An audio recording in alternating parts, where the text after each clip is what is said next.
ਇਹ ਅਖਮੀਰੀ ਰੋਟੀ ਦੇ ਪਰਵ ਦੀ ਦੁਪਹਿਰ ਦੀ ਆਰਾਧਨਾ ਕਰਨ ਦਾ ਸਮਾਂ ਹੈ। ਆਓ ਅਸੀਂ ਅਖਮੀਰੀ ਰੋਟੀ ਦਾ ਪਰਵ ਅਤੇ ਦੁੱਖ ਇਸ ਉਪਦੇਸ਼ ਸਿਰਲੇਖ ਨਾਲ ਪਰਮੇਸ਼ਰ ਦੇ ਵਚਨ ਦਾ ਅਧਿਐਨ ਕਰਨ ਦਾ ਕੁਝ ਸਮਾਂ ਲਈਏ।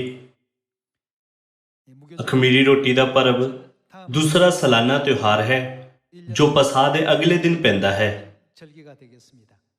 ਅਖਮੀਰੀ ਰੋਟੀ ਦੇ ਪਰਵ ਦਾ ਸਭ ਤੋਂ ਮਹੱਤਵਪੂਰਨ ਮਤਲਬ ਦੁੱਖ ਹੈ।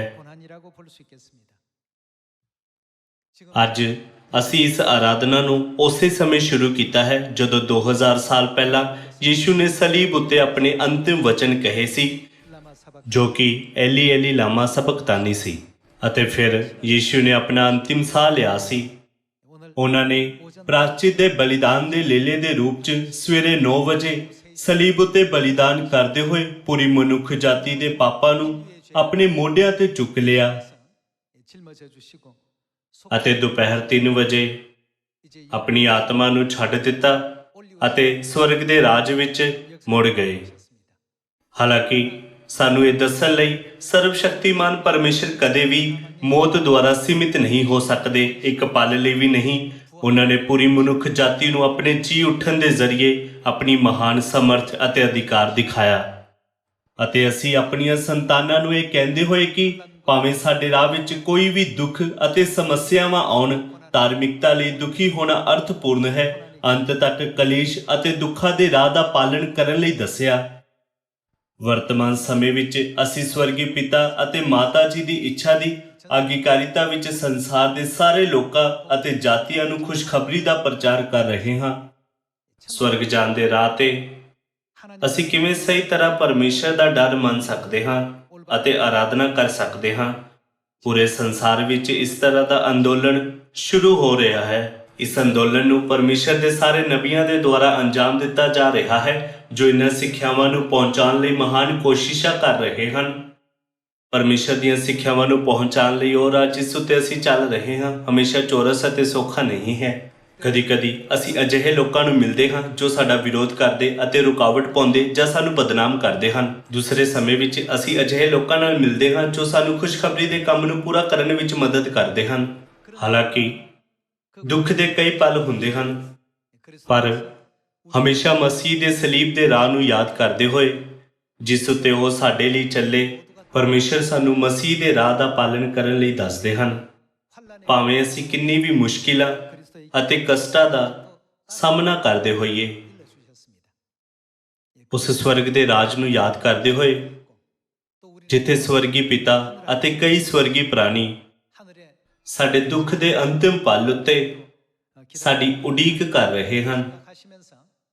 ਆਓ ਅਸੀਂ ਅੰਤ ਤੱਕ ਉਦਾਸ ਨਾ ਹੋਈਏ ਜਾਂ ਹਾਰ ਨਾ ਮੰਨੀਏ।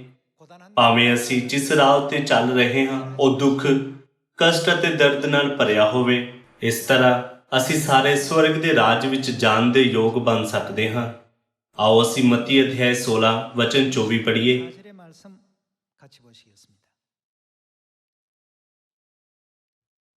ਤਦ ਯੀਸ਼ੂ ਨੇ ਆਪਣੇ ਚੇਲਿਆਂ ਨੂੰ ਕਿਹਾ, ਜੇ ਕੋਈ ਮੇਰੇ ਪਿੱਛੇ ਆਉਣਾ ਚਾਹੇ, ਆਪਣੇ ਆਪ ਦਾ ਇਨਕਾਰ ਕਰੇ ਅਤੇ ਆਪਣੀ ਸਲੀਬ ਚੁੱਕ ਕੇ ਮੇਰੇ ਪਿੱਛੇ ਚੱਲੇ।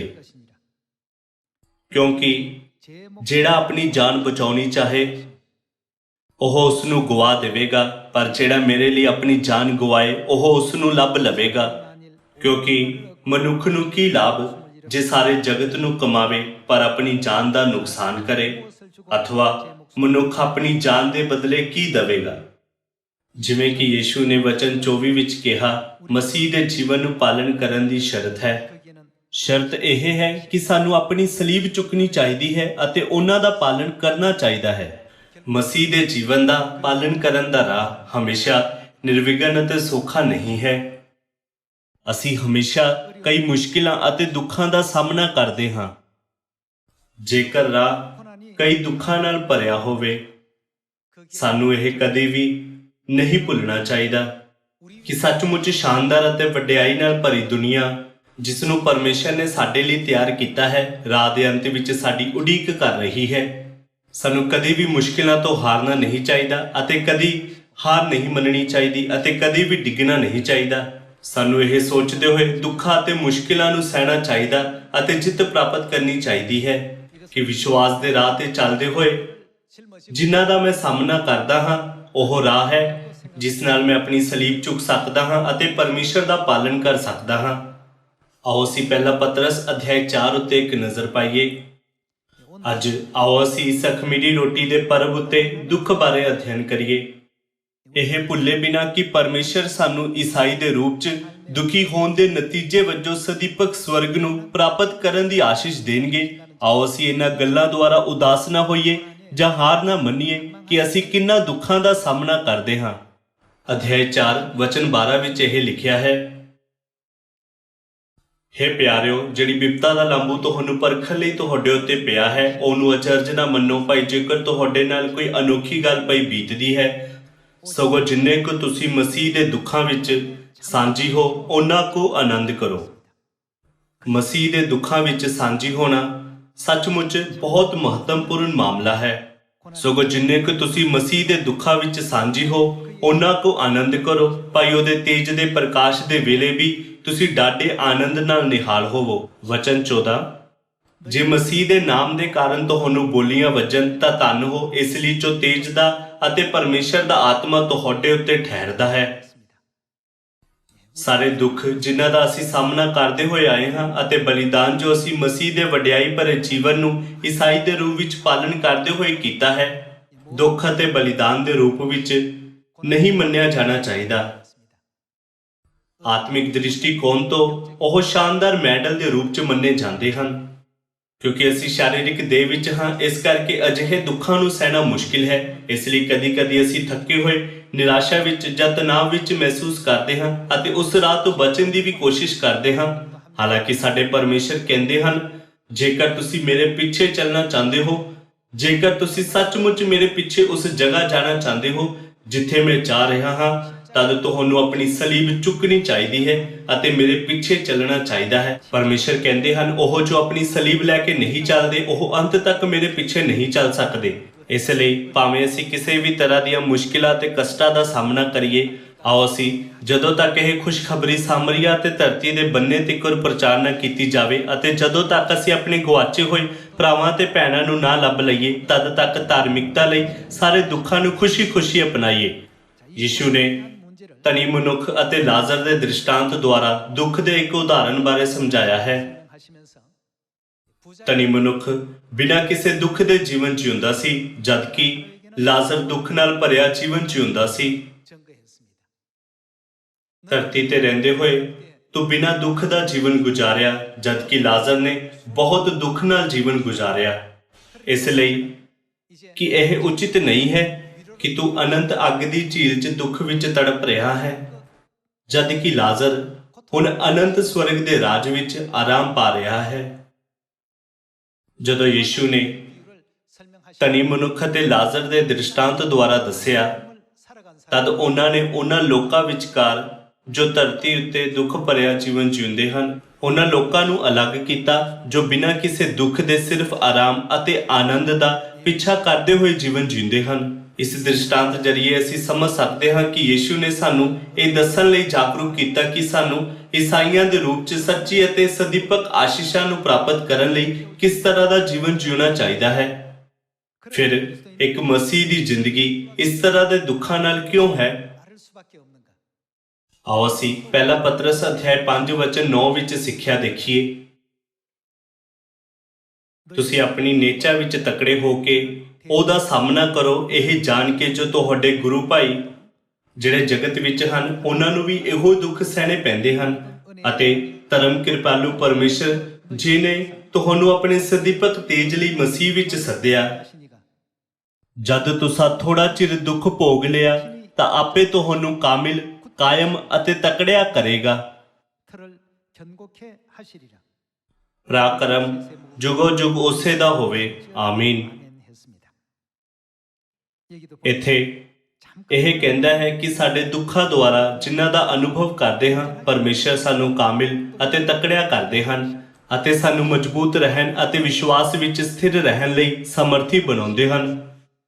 ਇਹੀ ਕਾਰਨ ਹੈ ਕਿ ਸਾਨੂੰ ਦੁੱਖ ਦਾ ਸਮਾਂ ਦਿੱਤਾ ਜਾਂਦਾ ਹੈ, ਪਰ ਇਹ ਸਿਰਫ ਥੋੜੇ ਸਮੇਂ ਲਈ ਹੈ।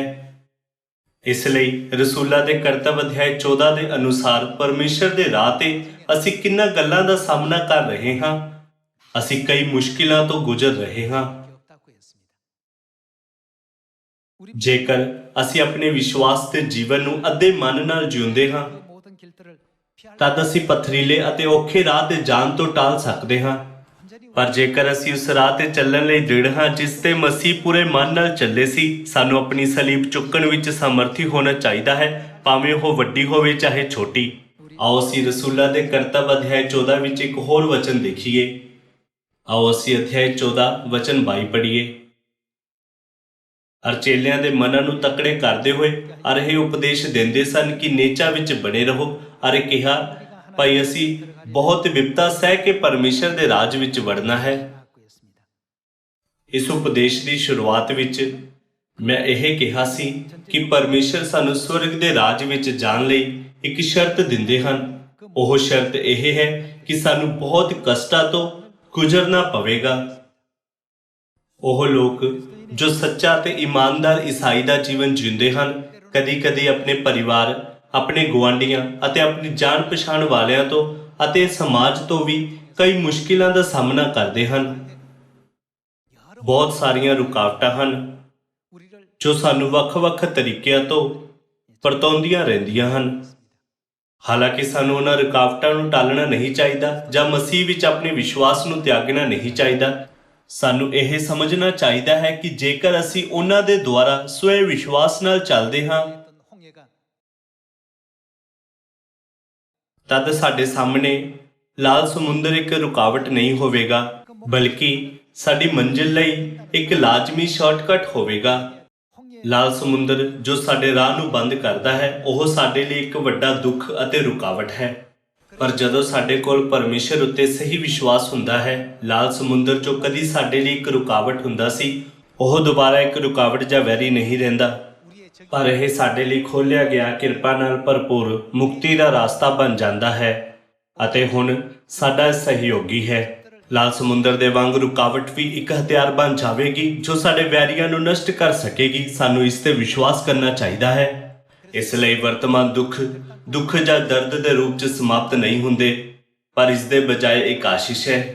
ਉਹਨਾਂ ਦੁੱਖਾਂ ਦੁਆਰਾ ਜਿਨ੍ਹਾਂ ਦਾ ਅਸੀਂ ਅਨੁਭਵ ਕਰਦੇ ਹਾਂ, ਪਰਮੇਸ਼ਰ ਸਾਨੂੰ ਕਾਮਿਲ ਅਤੇ ਤਕੜਿਆਂ ਅਤੇ ਵਿਸ਼ਵਾਸ ਵਿੱਚ ਦ੍ਰਿੜ ਰਹਿਣ ਵਿੱਚ ਅਤੇ ਸਥਿਰ ਰਹਿਣ ਵਿੱਚ ਸਮਰਥੀ ਬਣਾਉਂਦੇ ਹਨ। ਅੱਜ ਅਖਮੀਰੀ ਰੋਟੀ ਦੇ ਪਰਵ ਦਾ ਦਿਨ ਹੈ, ਉਹ ਦਿਨ ਜੋ ਮਸੀਹ ਦੇ ਸਲੀਬ ਉੱਤੇ ਦੁੱਖ ਅਤੇ ਬਲੀਦਾਨ ਨੂੰ ਵਿਖਾਉਂਦਾ ਹੈ। ਫਸਾ ਦੀ ਰਾਤ ਤੋਂ ਸ਼ੁਰੂ ਹੋ ਕੇ ਮਸੀਹ ਨੇ ਰਾਤ ਭਰ ਗਤਸਮਨੀ ਬਾਗ ਵਿੱਚ ਮਨੁੱਖ ਜਾਤੀ ਦੀ ਮੁਕਤੀ ਲਈ ਪ੍ਰਾਰਥਨਾ ਕੀਤੀ। ਉੱਥੇ ਉਹਨਾਂ ਨੇ ਉਸ ਦੁੱਖ ਨੂੰ ਵੀ ਅਗਿਆਤ ਕੀਤਾ ਜਿਸ ਦਾ ਉਹਨਾਂ ਨੇ ਸਾਡੀ ਮੁਕਤੀ ਲਈ ਸਾਹਮਣਾ ਕਰਨਾ ਸੀ, ਕਿਉਂਕਿ ਉਹ ਜੋ ਦੁੱਖ ਝੱਲਣ ਵਾਲੇ ਸੀ, ਉਹ ਇੰਨੇ ਕਸ਼ਟਦਾਈ ਸੀ ਕਿ ਉਹਨਾਂ ਦੇ ਮੱਥੇ ਤੇ ਪਸੀਨਾ ਲਹੂ ਦੀਆਂ ਬੂੰਦਾਂ ਦੀ ਤਰ੍ਹਾਂ ਹੋ ਗਿਆ ਸੀ। ਹਾਲਾਂਕਿ ਉਸ ਪਲ ਵੀ ਜਦੋਂ ਯੀਸ਼ੂ ਇਸ ਦੁੱਖ ਤੋਂ ਗੁਜ਼ਰ ਰਹੇ ਸੀ, ਚੇਲੇ ਜਿਨ੍ਹਾਂ ਨੂੰ ਲੱਗਦਾ ਸੀ ਕਿ ਉਹਨਾਂ ਕੋਲ ਚੰਗਾ ਵਿਸ਼ਵਾਸ ਹੈ, ਸ਼ਾਂਤੀ ਨਾਲ ਸੋ ਰਹੇ ਸੀ।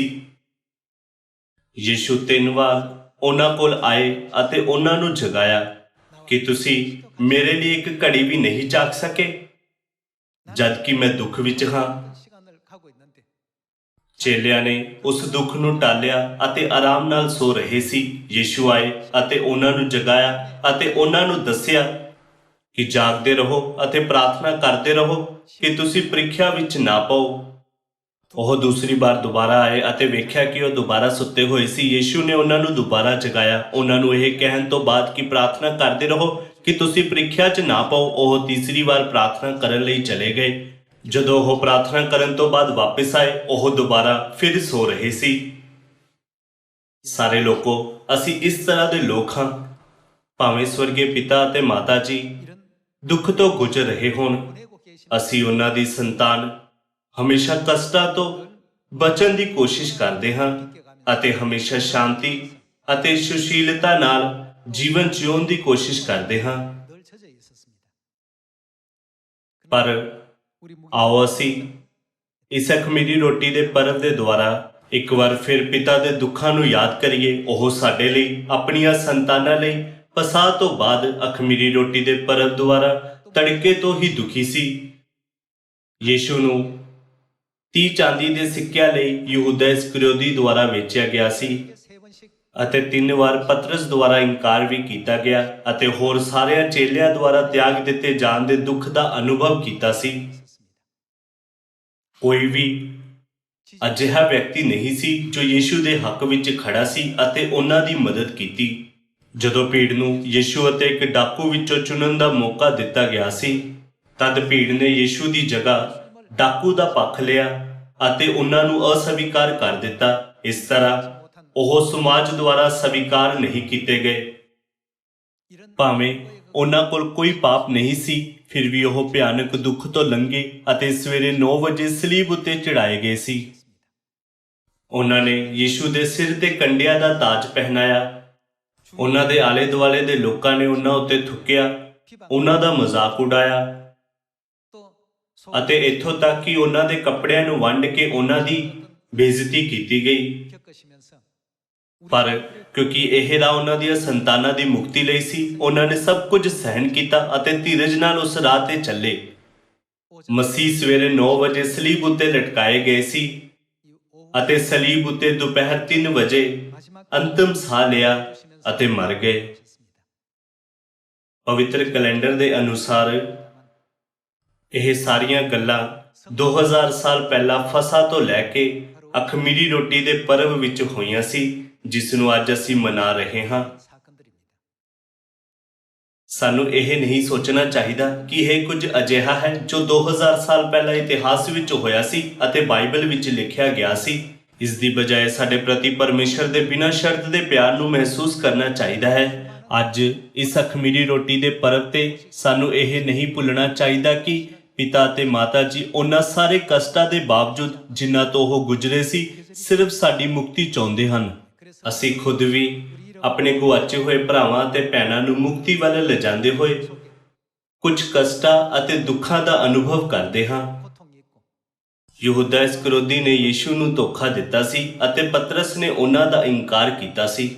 ਸਾਰੇ ਚੇਲਿਆਂ ਨੇ ਜਿਨ੍ਹਾਂ ਨੇ ਕਿਹਾ ਸੀ ਕਿ ਪ੍ਰਭੂ ਅਸੀਂ ਅੰਤ ਤੱਕ, ਮੌਤ ਹੋਣ ਤੱਕ ਵੀ ਤੁਹਾਡਾ ਪਾਲਣ ਕਰਾਂਗੇ, ਯੀਸ਼ੂ ਦਾ ਇਨਕਾਰ ਕਰ ਦਿੱਤਾ ਅਤੇ ਭੱਜ ਗਏ। ਜੇਕਰ ਅਸੀਂ ਇਸ ਤਰ੍ਹਾਂ ਦੇ ਹਾਲਾਤਾਂ ਦਾ ਸਾਹਮਣਾ ਕਰਦੇ ਹਾਂ, ਤਦ ਸਾਨੂੰ ਕਦੀ ਵੀ ਪਰਮੇਸ਼ਰ ਦੇ ਪਿਆਰ ਦੇ ਸੰਦੇਸ਼ ਨੂੰ ਨਹੀਂ ਭੁੱਲਣਾ ਚਾਹੀਦਾ ਜੋ ਉਹਨਾਂ ਨੇ ਆਪਣੇ ਆਖਰੀ ਮੁਸ਼ਕਿਲ ਘੜੀ ਦੇ ਦੌਰਾਨ ਸਾਨੂੰ ਦਿੱਤਾ ਸੀ। ਮੈਂ ਤੁਹਾਨੂੰ ਆਖਿਰ ਤੱਕ ਪਿਆਰ ਕੀਤਾ ਹੈ। ਸਾਨੂੰ ਮਸੀਹ ਦੇ ਇਸ ਦੁੱਖ ਨੂੰ ਸਿੱਖਣਾ ਚਾਹੀਦਾ ਹੈ। ਮੈਂ ਇਹ ਨਹੀਂ ਕਹਿ ਰਿਹਾ ਕਿ ਸਾਨੂੰ ਖੁਦ ਨੂੰ ਗਾਲਾਂ ਕੱਢਦੇ ਹੋਏ ਦਰਦਨਾਕ ਰਾਹ ਤੇ ਚੱਲਣਾ ਚਾਹੀਦਾ ਹੈ, ਪਰ ਇਹ ਕਿ ਸਾਨੂੰ ਆਪਣੇ ਗੁਆਚੇ ਹੋਏ ਭਰਾਵਾਂ ਤੇ ਭੈਣਾਂ ਦੀ ਭਾਲ ਕਰਦੇ ਹੋਏ ਜੇਕਰ ਦੁੱਖ ਹੈ ਜਿਨ੍ਹਾਂ ਤੋਂ ਅਸੀਂ ਲੰਘਣਾ ਹੈ, ਤਦ ਸਾਨੂੰ ਉਹਨਾਂ ਦੇ ਦਰਦਨਾਕ ਰਾਹ ਦਾ ਪਾਲਣ ਕਰਨ ਲਈ ਤਿਆਰ ਰਹਿਣਾ ਚਾਹੀਦਾ ਹੈ। ਆਓ ਅਸੀਂ ਇੱਕ ਹੋਰ ਵਚਨ ਦੇਖੀਏ। ਆਓ ਅਸੀਂ ਫਿਲਿੱਪੀਆਂ ਅਧਿਆਇ 1 ਵਚਨ 27 ਪੜ੍ਹੀਏ।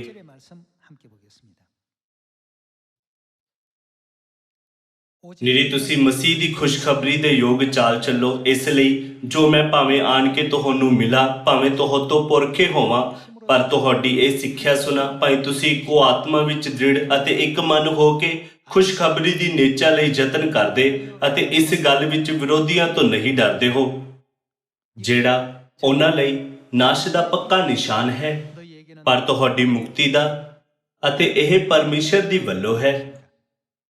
ਕਿਉਂ ਜੋ ਮਸੀਹ ਦੇ ਲਈ ਤੁਹਾਡੇ ਉੱਤੇ ਇਹ ਕਿਰਪਾ ਹੋਈ, ਭਾਈ ਤੁਸੀਂ ਨਾ ਕੇਵਲ ਉਸ ਉੱਤੇ ਨੀਚਾ ਹੀ ਕਰੋ, ਸਗੋਂ ਉਸ ਦੇ ਲਈ ਦੁੱਖ ਵੀ ਝੱਲੋ, ਅਤੇ ਤੁਸੀਂ ਉਹ ਜਿਹਾ ਯਤਨ ਕਰੋ ਜੋ ਤੁਸੀਂ ਮੈਨੂੰ ਕਰਦਿਆਂ ਡਿੱਠਾ ਅਤੇ ਹੁਣ ਵੀ ਸੁਣਦੇ ਹੋ।